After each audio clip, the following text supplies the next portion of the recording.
ये देखो ड्राइंग मैंने बनाई है।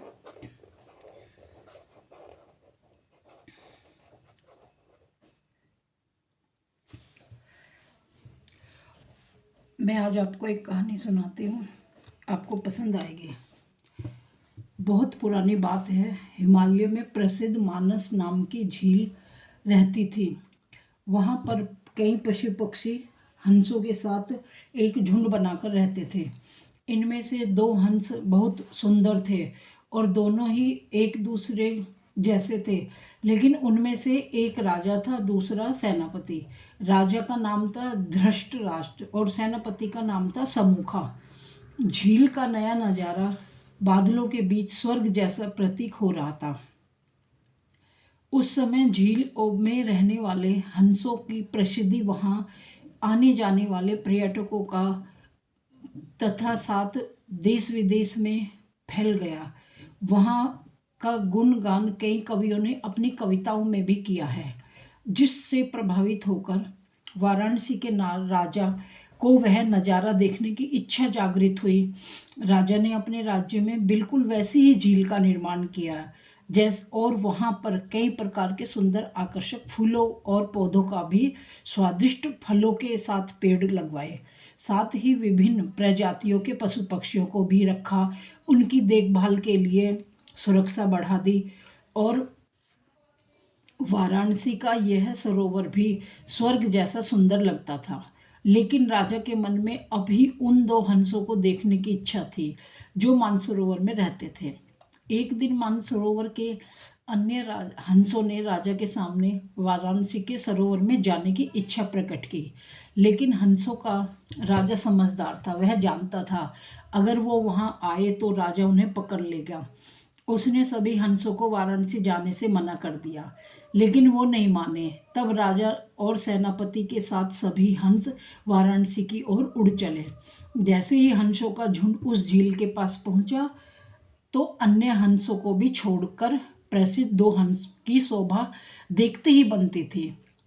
सोने की तरह चमकते थे, उनकी चोंच सोने की तरह नजर आती थी।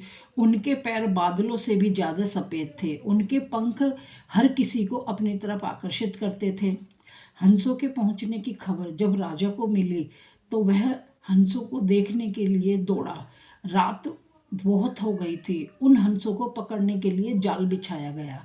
अगले दिन जब हंसों का राजा जागा, भ्रमण पर निकला तो वह जाल में फंस गया। उसने तुरंत बहुत तेज आवाज के साथ सभी हंसों को वहां इकट्ठा कर लिया और अपनी जान बचाने का आदेश दिया। सभी अन्य हंस उड़ गए, लेकिन उस सेनापति समूखा अपने स्वामी को फंसा देख बचाने के लिए वहीं रुक गई। इस बीच हंस को पकड़ने के लिए सैनिक वहां आ गए और सैनिक वहां पहुंचे और उसने देखा हंसों का राजा जाल में फंसा हुआ है, दूसरे राजे को बचाने के लिए वहाँ खड़ा हुआ है। हंस की स्वामी भक्ति देखकर सैनिक बहुत प्रभावित हुए। उसने हंसों के राजा को भी छोड़ दिया। हंस का समझदार राजा होने के साथ साथ दूरदर्शी भी था। उसने सोचा अगर राजा को पता चलेगा कि सैनिक ने हमें छोड़ दिया है तो राजा उसे प्राणदंड जरूर देंगे। लेकिन उसने सैनिकों से कहा आप अपने राजा के पास ले चले। यह सुनकर सैनिक उन्हें अपने साथ राजा दरबार में ले गए। दोनों हंस सैनिक के कंधे पर बैठे हुए थे। हंसों को सैनिक के कंधे पर बैठा देख हर कोई सोच में पड़ गया। तब राजा ने इस बात का रहस्य पूछा तो सैनिक ने कहा सारी बात सच सच बता दी। सैनिक की बात सुनकर राजा के साथ सारा दरबार साहसी सेनापति और स्वामी भक्ति पर हैरान रह गया और सभी के मन में उनके लिए प्रेम जाग उठा। राजा ने सैनिक को माफ कर दिया। दोनों हंसों को आदर के साथ कुछ दिन और ठहरने के लिए बोला। हंस ने राजा का निवेदन स्वीकार किया। कुछ दिन वहां रुककर वह अपनी वापस मानस झील में ही चले गए। तो दोस्तों कैसी लगी आपको स्टोरी? अगर पसंद आए तो लाइक और सब्सक्राइब करना। मिलते हैं अगली स्टोरी के साथ। ओम नमः शिवाय।